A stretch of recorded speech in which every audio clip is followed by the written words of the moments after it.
Today we are going to be doing a whole meal. So I've been doing one pot stuff, which is great for weeknights. Even though it's not a weekend today, it's only Tuesday. I think it's Tuesday. Lost track of time with this whole stay-at-home stuff. So I'm gonna show you how we're gonna do some roasted vegetables on the bar pan. We're gonna do some red mashed potatoes in our quick cooker. And we're going to do Peruvian chicken in our rotisserie. So I might be moving the camera. I hope you don't get motion sickness from it, but we're going to be moving the camera here and there so that you can see each of the different things. So I really want you to see the rotisserie going on. And we did move the steamer back to the stove. I rearranged my kitchen a bit so that I could do that. So it'll normally sit off to the side, but remember, I used it and lots of steam and then dripping of water off of my cabinets. That's not good. They're wood. So, oh, that rhymed. Ha! Anyway, so we're going to go ahead and put our potatoes in here. They're not going to take very long to cook. They're going to steam in here, but they're not going to take very long to cook, but we're going to go ahead and put them in here to get them out of the way. Now, I used a lot of dishes to do this. Normally, I wouldn't use very many dishes. I normally prep into the same bowls so that I don't make a lot of, well, dishes, but since I'm doing this for you guys, I went ahead and did it. So don't think that you actually have to do this many dishes, because you really don't. So what we're going to do is we're going to put our chopped up red potatoes in here. And this is about 4 or 5 pounds of potatoes that we're putting in the cooker here.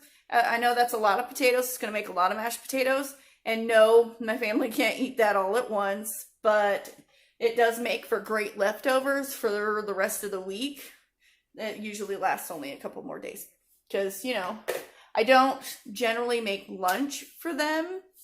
So if they're not at school, they're at home and they eat leftovers. So that's what we do. Sometimes I'll make breakfast. Otherwise, they'll use oatmeal or cereal. And then I don't make lunch because that's when we eat the leftovers. And then we make something new for dinner. So that's how our family works. That way I can make something new for dinner every night. So we've got our potatoes in here. And we don't need a whole lot of liquid. And for extra flavor, we're going to do 2 cups of chicken stock. We could just do water, but then that's not adding flavor. And we want to add flavor. So we're going to put our chicken stock in. And then potatoes need salt. When we go to boil potatoes on a stove in a regular pot, we go ahead and salt the water like the ocean, just like we do with the pasta. We salt the water. And so we're going to put our salt and pepper in here. And we're going to go ahead and let this just hang out because this isn't going to take very long. So the chicken's going to take like 60 minutes. The potatoes will take, it says to steam for 4 minutes for potatoes. So we'll see about that. They might take like 10 minutes. And then our root vegetables, that's what it was. Our vegetables are going to cook for about 20 minutes in the oven. So we're just going to let this, I keep trying to put this thing on backward. So we're going to pop the lid on here. And we're just going to let the potatoes hang out for a bit. And so we're going to make our vegetables. So normally when I prep this in the bowl, all in the same bowl. So I'll get a really big bowl. I'll put all the vegetables in and herbs and spices together. And that light's really bright because it's, how's that? That better? I think that's better. Okay, so we're doing carrots, Brussels sprouts, and well, we'll tell you what they are when they go. So Brussels sprouts. My kids actually love Brussels sprouts. They're a little on the weird side with that, but you know, kind of goes with our family. Our family's weird. So their top 3 vegetables are actually broccoli, Brussels sprouts, and asparagus. So we have Brussels sprouts here. All you do, they're like baby cabbages. So all you do is you rinse them off really well, you cut off the ends, and you cut them in half. I don't care what size they are, you cut them in half because they are sulfuric on the inside. So if you don't cut them in half, it won't let that sulfur out, and all you really have are fart bombs. So that's not yummy. So if you have had Brussels sprouts before and you didn't like them, I'm pretty willing to bet you ate them whole instead of cut up. So all you do is you cut the ends off, You take off any leaves that have some brown on it, you slice them in half, pop them in your bowl, and sometimes extra leaves will fall off. Well, not sometimes, a lot, because they're folded like a cabbage. That's okay, just leave them. Also, these are really great if you pull them apart and you deep fry them really quick. Those are really yummy for chips. They make chips. But anyway, so we're going to start with our Brussels sprouts. We cut them all up because we don't want any fart bombs. So then we're going to put in, this is 2 bags of Brussels sprouts, by the way.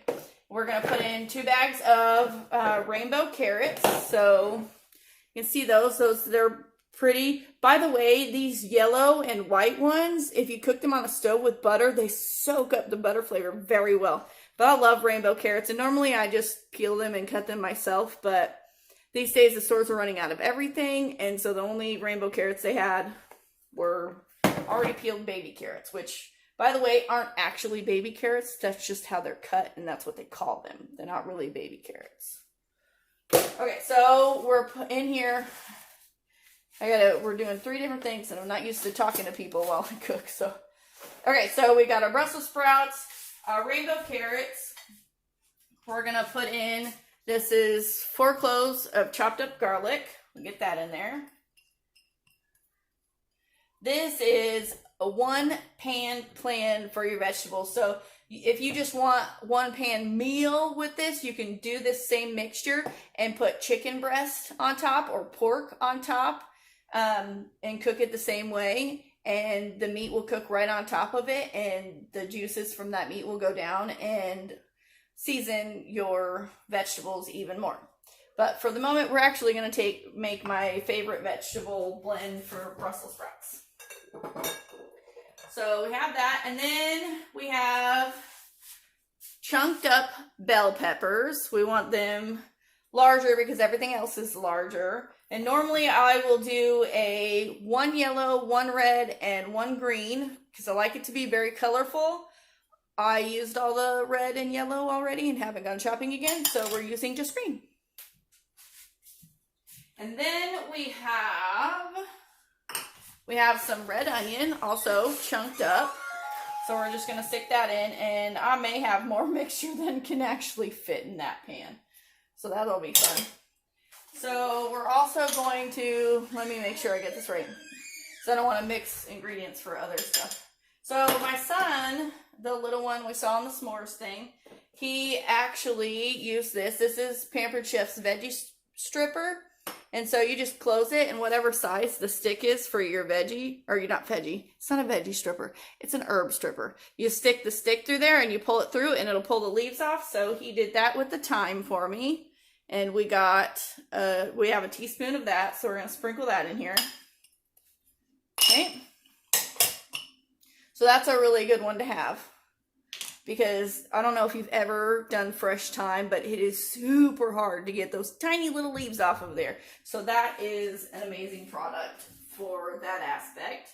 Okay, so let's make sure we got everything in here. So we have our rainbow carrots, our Brussels sprouts, our red onion, our thyme, our garlic. Now we need to put in some black pepper. We'll take our fresh black pepper right here. Do a little sprinkle. And we need some olive oil. And I don't generally measure because I just do it myself. So a trip around the circle there. And balsamic vinegar. I love balsamic vinegar. I don't care what brand. This just happened to be what was on sale. See, I like sales.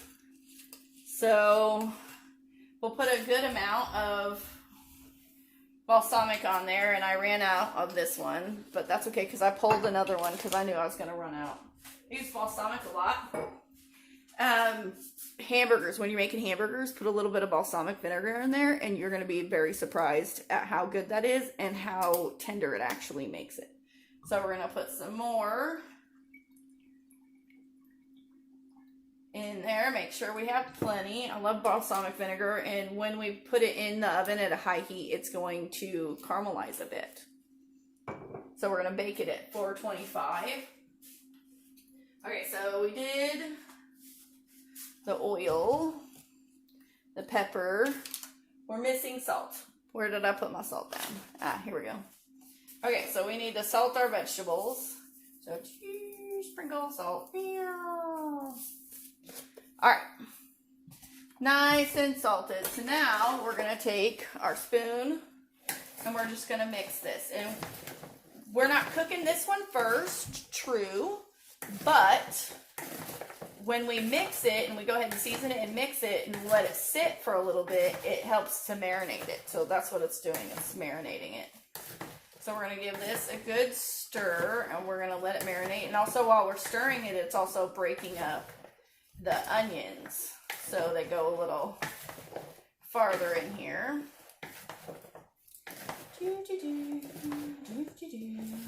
So the olive oil was probably about 1/4 of a cup, and the balsamic vinegar was probably about 1/2 of a cup. What I put in here, and this is a ton of vegetables, because my family, again, they're big vegetable eaters, and I am a big believer in leftovers as well. So this is what your mixture looks like when you're done. Sometimes I also fry up some bacon and I chop that up and put that in here and then put it in the oven. So that's good too. Today we're not doing bacon. So we're going to let our mixture just sit here. Okay, and then next we are doing a Peruvian chicken. So this is the Peruvian green sauce that we're making. Let me grab the ingredients list because I didn't have enough bowls to make every separate thing here. So I went ahead and put everything in this one. So the Peruvian, here, let me move you down here. So I don't currently have the blender for Pampered Chef yet. So we're going to use my Ninja. That is my next big purchase. It's going to be their blender. I am excited to get their blender because it doesn't just do the blending and stuff. It also cooks. So you can make a soup in it. How cool is that? My mother-in-law got one. She hosted a party for me and she's getting one. The only problem is she's like 4 states away. I don't know how many states. A lot of states. It's like 3 days to get to her. Be less per my husband's instructions, but it took us 3 days to move here. So it would take 3 days to get back there driving. Okay, so in our Peruvian green sauce, we have a whole bunch of cilantro, and I don't mean a whole bunch like it is in a lot. I mean, it came in a bunch. That's what it's called, a bunch. So that's what's in here. 1 bunch of cilantro with the stems, 2 jalapenos, 1 lime juice, 4 garlic cloves, 1/2 cup of Parmesan cheese grated, 2 tablespoons of white vinegar. I prefer rice wine vinegar, so that's what I used. Just FYI. And anytime it calls for white vinegar, I just use rice wine vinegar. I love rice wine vinegar best. So then we used 1/2 teaspoon of salt, and then this recipe actually calls for 1 cup of mayonnaise. I don't personally like mayonnaise. It goes in a lot of things to cook, but sour cream is a great substitute for mayonnaise. So that's what I always do when it calls for mayonnaise. Sour cream. So we have some that sour cream in here. And so we're just going to blend this. So we're going to puree. I love my digital Ninja. I probably won't get rid of it even when I get the Pampered Chef one. I'll probably do both. I cook a lot, so I can have both going at the same time. Yeah, very serious. I use multiple products at the same time. So we're going to puree that.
of time on video, we're going to go ahead and leave this here. And while the chicken is cooking and we're off camera, then I'm going to puree it some more. And when it's done, I'm going to put it in the fridge. And the reason why we're doing this first is, again, we're going to let the flavors sit and marinate. And it's not called fuse.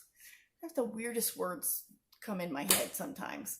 Yeah, anyway, so it needs to rest. So we'll pop it in the fridge and it will rest. And then the flavors will all incorporate with each other and relax and be all nummy at the end. So I'll show you.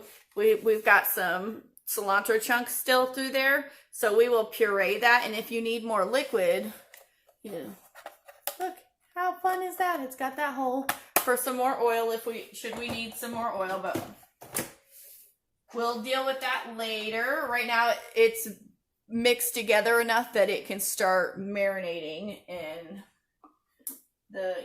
anyway, whatever I just said. Okay, so now we're going to move down here. Don't mind my trash can, because I got my trash can right underneath where I have my chicken. So that I can, that's as far as, okay. So that's as far as that's going to go. So hopefully you can see really well. Okay, so my son prepped my chicken for me. But it's been sitting here for a little while, so we're going to dry it again, which is why I have my trash can with me. Because we want that to go directly in here. So we have pre-made our sauce, because again, we want things to have a moment to sit and to incorporate together. So this is our sauce that's going on the chicken. So I'm about to have some chicken hands here. So in our marinade and rub, it has some olive oil, the juice of a lime, sugar, ground cumin, paprika, oregano, salt, pepper, and garlic. Okay, so what we're gonna do is, I'm first gonna take off my ring because I want to get chicken stuck in that. So maybe I can turn this so you can see it better. Anyway, so it's been sitting here long enough. It's got some more liquid underneath it, so we need to dry that off so that it can collect so the marinade and the rub can stick to it.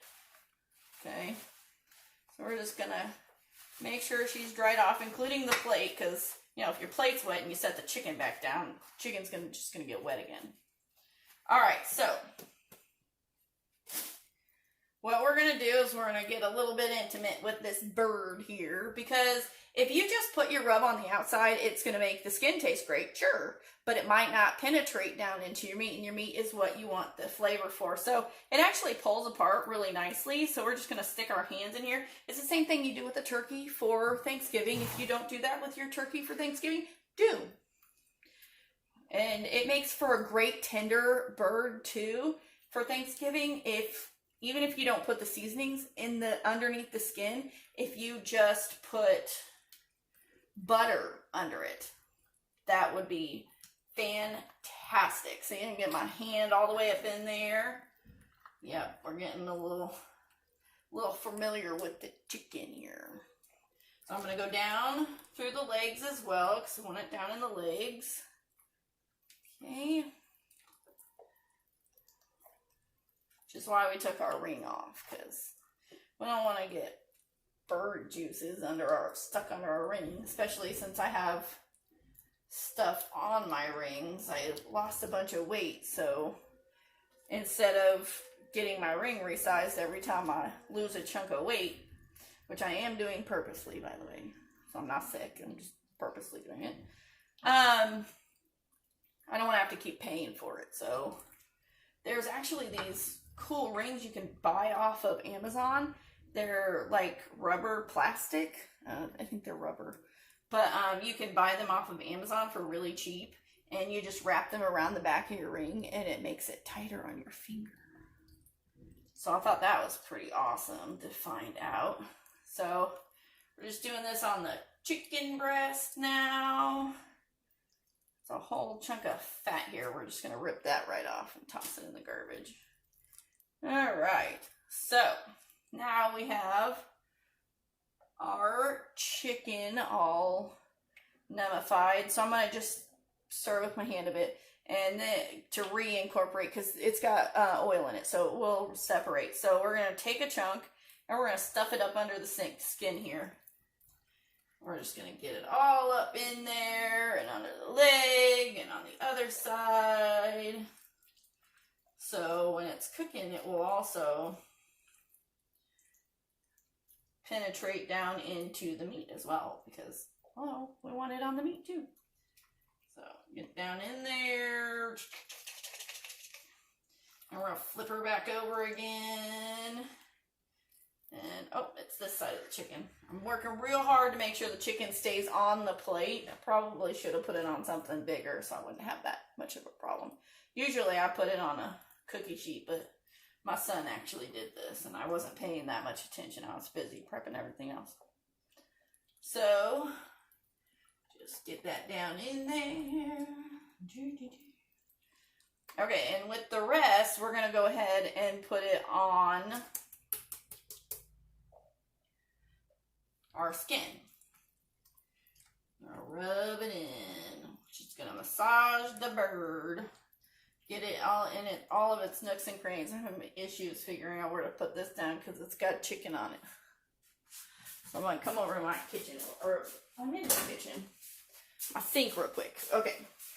So that'll make that a little bit easier. Okay. So I wanna get up in all those wings. Now, it says for the air fryer here to use a 4-pound bird. But, again, with the stores being the way they were, the smallest we could find was 5 pounds. So, we'll see if it works out for us. Hopefully it still turns. Oh, my husband came in. Matt, I forgot the rotisserie pieces over there. Could you grab them, please?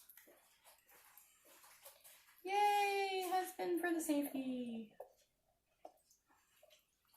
Matt, around where the Ninja blender is. It's 3 metal pieces. All right.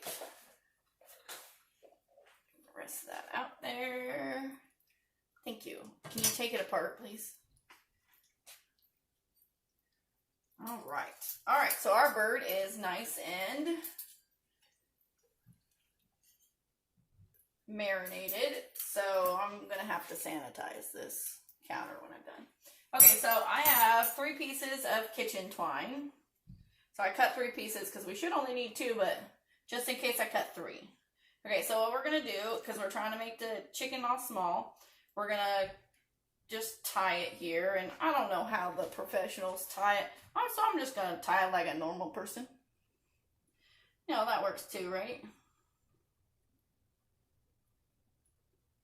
Actually, that's, okay, so I'm going to wrap it around the leg, because otherwise the leg keeps trying to come out. Wrap it around the leg.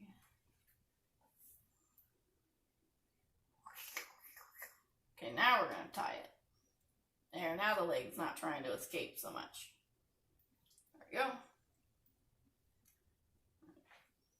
I'm going to make a nice little bow. Like tying my shoes.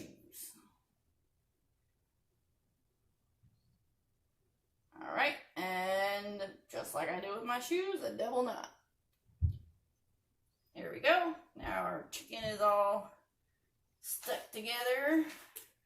There, and then we need a piece of twine to go, oh, I think that was my short one. Huh. We need a piece of twine to go around the breast and the wings of the chicken, because we want the wings to stay in place. I don't want them flying around willy-nilly. Yes, I do see what I did there. Okay, so we're going to tie the wings down as well, because if you leave them out, they're just going to cook faster. If they're apart from the bird, they're going to cook a lot faster. And then you're going to have burned wings, which, I don't know, lots of people eat wings. I don't eat wings. Kids don't eat wings, so that might not be bad for us, but it might be bad for you. So tie them down. Here we go. And we're going to tie a nice little bow.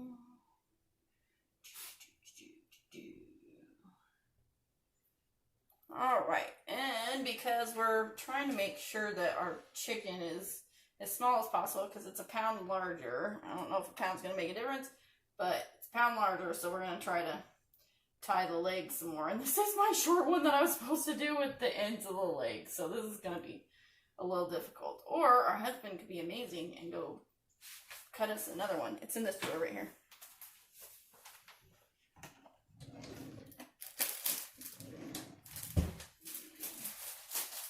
Yeah, no, I need a longer one. Or somebody to put their finger down. Oh, I might get it this time. And I got it! Woo! I slid down the chicken a bit. So I'm gonna stick it back up in there. So I just put this one. Yeah. And I'm still gonna need you though. Alright. So we're gonna, Matt, can you hand me that metal piece, please? Put that down. It can be closed later. Can you hand me the big metal bar, please? Thank you. I can't really pick it up because you put that on my recipe there. Okay, can you hand me one of the pieces?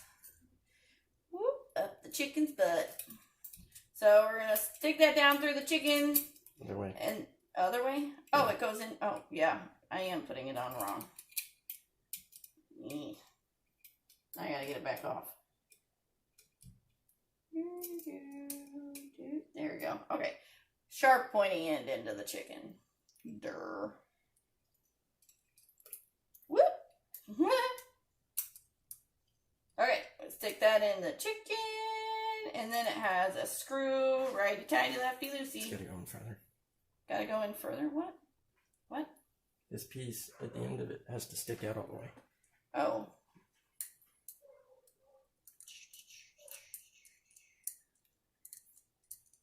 Yeah, you just nastified yourself, didn't you?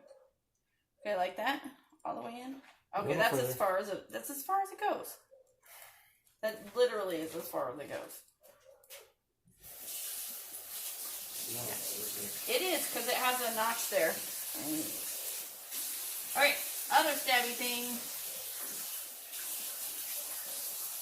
Oh, I don't even know how that's getting in there. Trying to stick it through bone. Ah, there we go. But that's below where it is. Great.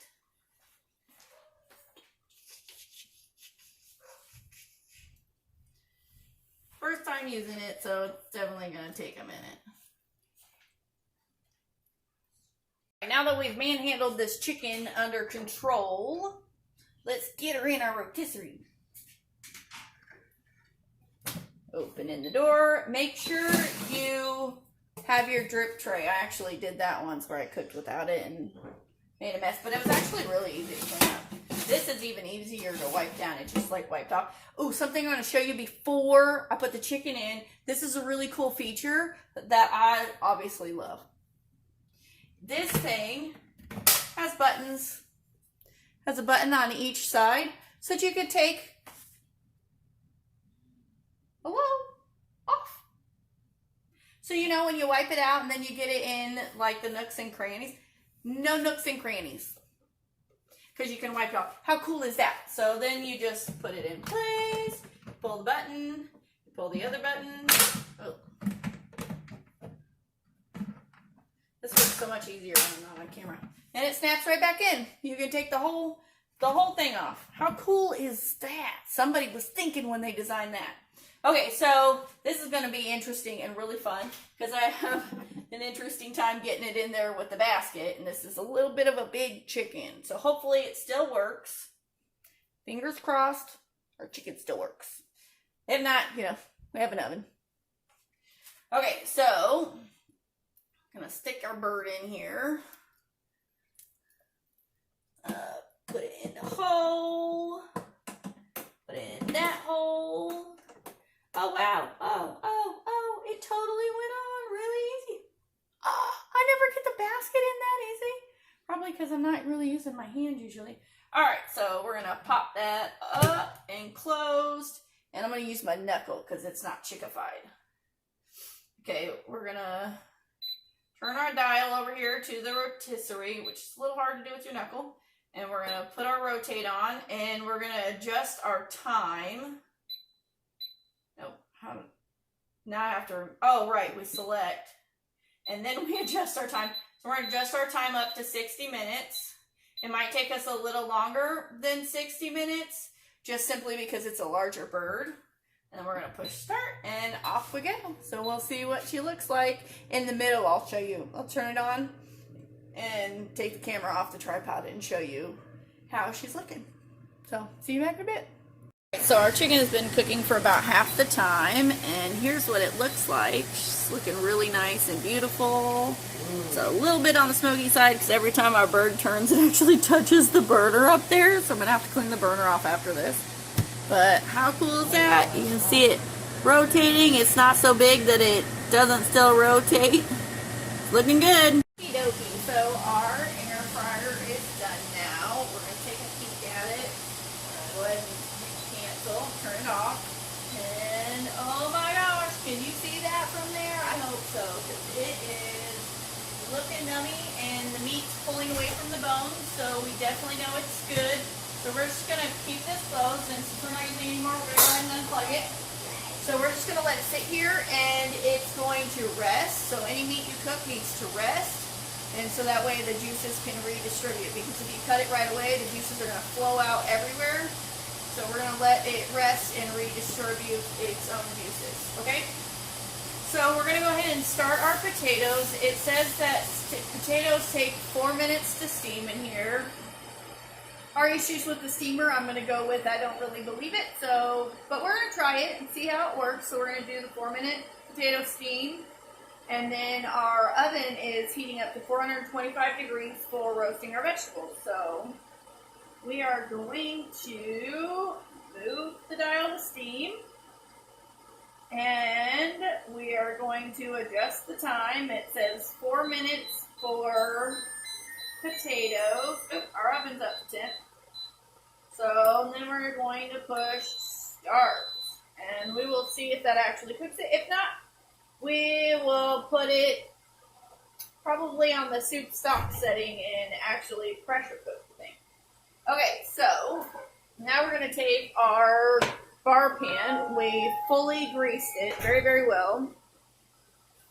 We don't want anything to stick. And then we have our vegetable mix. It smells really good. My husband stole a carrot out of here and he said, "Oh my gosh, it tastes really good. You can eat it like this." And I said, "I know, I cooked it." Although technically I haven't cooked it yet. But you know what I mean. I made it. It was funny. It's one of those sarcastic moments that came out my mouth. That seems to happen a lot on the fly. No idea who I get that from, but it's super fun. My son gets it from me. My youngest does that. So yeah, we made a lot for this pan. So we're going to caramelize the bottom ones, but the top ones definitely aren't going to caramelize from the bar pan, but they should still caramelize from the top. And I'm dumping some vegetables out on my stove here. Alright, so, and these will get smaller, so they'll fit later. They'll shrink down and get smaller, but we'll just stick those on there. So, future reference, half of that on a bar pan, or use 2 of them. I do actually have 2. I could have, I just don't want to. Okay, so we're going to stick this in a 425 degree oven.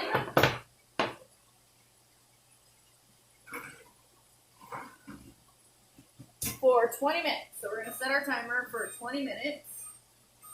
And we want it to caramelize some of the vegetables, not all of it. Otherwise we'd be doing it on a grill in a giant grill basket. But just some of them. So when you're eating, you get some that are, some that aren't. And so it's a mix of flavors. Flavors are layered. It's got great depth of flavor. So 20 minutes, we want it cooked, but we don't want it mushy cooked. So we'll check it after 20 minutes. And our timer here is in 2 more minutes. So I'm going to clean up. And by the way, in case you were wondering, I sanitized the crap out of that counter with a lot of Dawn dish soap.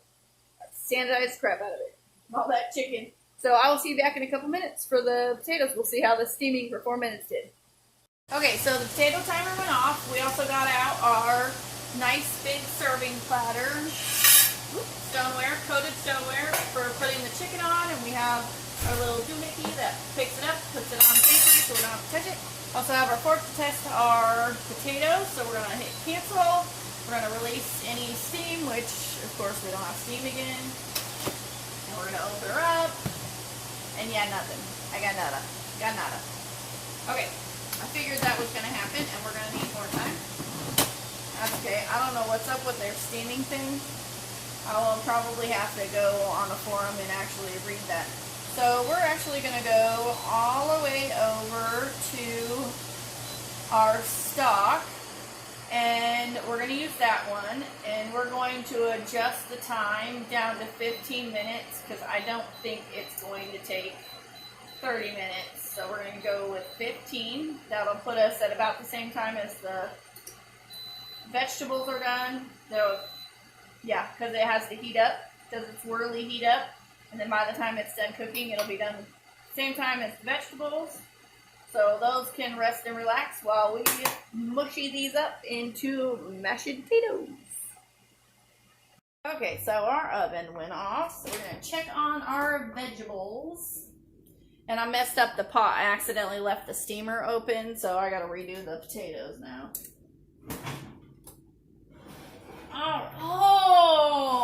Oh, this is beautiful. Can you see that? It caramelized on the top as well as the bottom. Oh, beautiful. It's got good looking.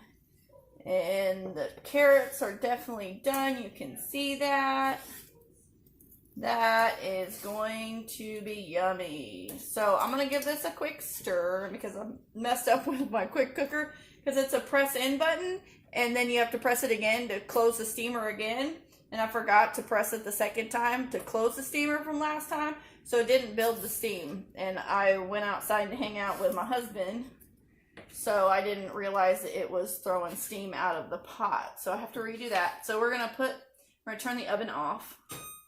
And then we'll put these back in the oven just to stay warm while we wait for our potatoes to be done in about 15 minutes. Okay. Beautiful. We're going to stick them back in the oven to stay warm and yummy. So we'll see you back in a little bit.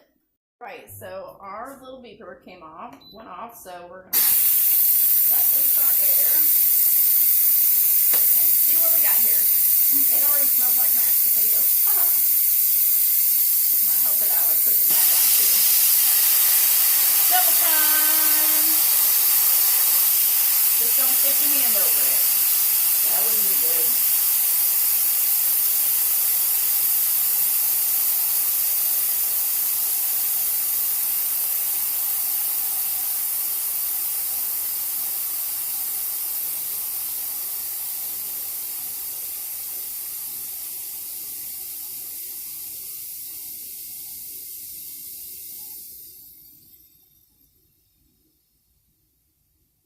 Actually kind of a calming sound. All right. Now we're gonna open her up.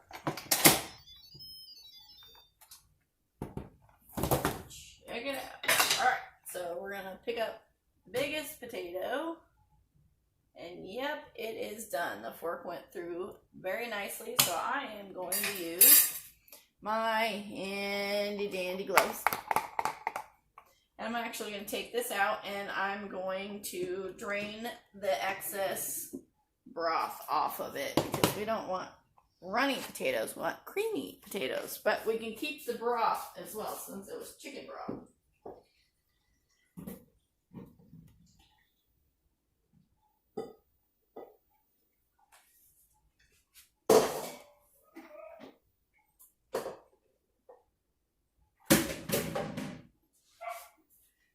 did not take very long. All right. So we're gonna unplug our apparatus here. So we're not using it. We're gonna move this little guy back. Oh, and all these appliances actually have handles on the bottom on both sides. Pretty cool. So you can easily move them. See? Handles. All right. So we're gonna scoot this over so you can see. We are gonna mashy up some of our potatoes.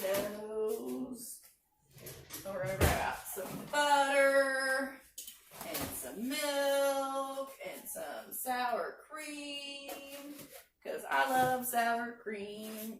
And we have, let's not forget, our Peruvian sauce. It's very beautiful green, and it tastes amazing. I've already tasted it. So milk, sour cream. I apparently need to get more sticks of butter out the freezer, otherwise I just stick a whole stick of butter in there. But I guess I forgot to do that, so we're going to use our tub butter here.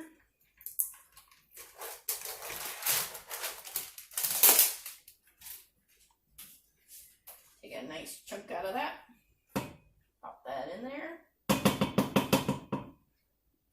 Get all that butter off.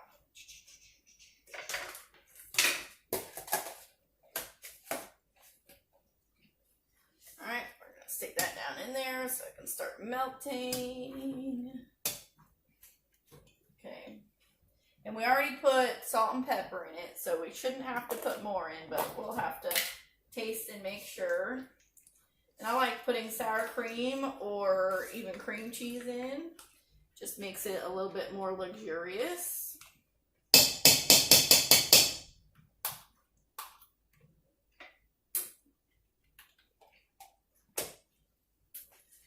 We're gonna smash, smash, smash, smash, smash.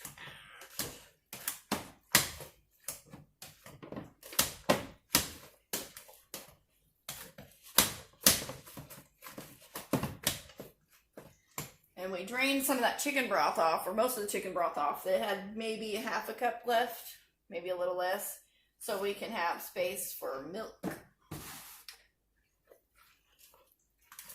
Matt, you feel like pulling out our chicken for us?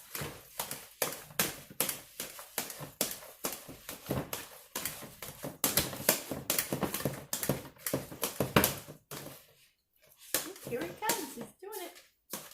He's doing it, people. He's doing it. We're going to move our stuff out of his way. And we can see our beautiful chicken. This is the thing to hook on both sides to pull it out. And then just put it on here.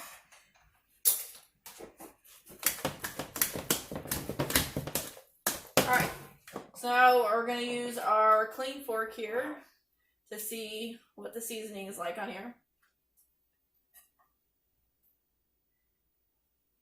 There's a done bird.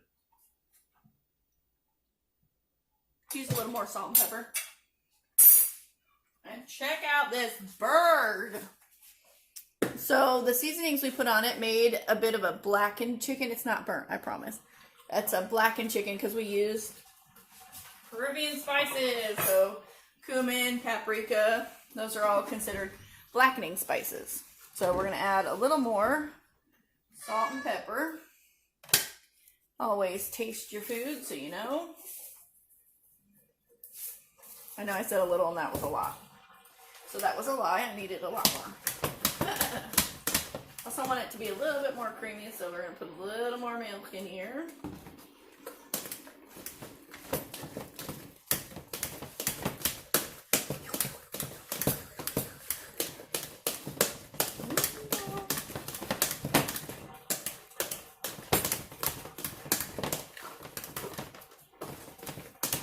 All nice and stirred, and we need a clean fork.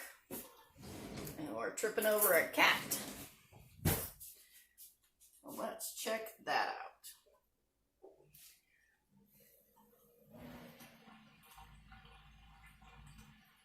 Perfect. That's really yummy. And it comes out with a little bit of a different flavor when you cook it in chicken broth.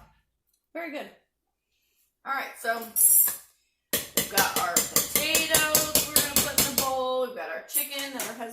to carve up. I think he walked away without remembering that he was going to carve that up. We'll carve it up before we put it on the table. And now we're going to bring out our vegetables. Yum, yum, yum. So our yummy, yummy vegetables. So there's our dinner tonight. We're having roasted Brussels sprouts and carrots. We're having red mashed potatoes and Peruvian chicken with the green Peruvian sauce. That's gonna go really well together. So, yummy, I'm gonna go eat now.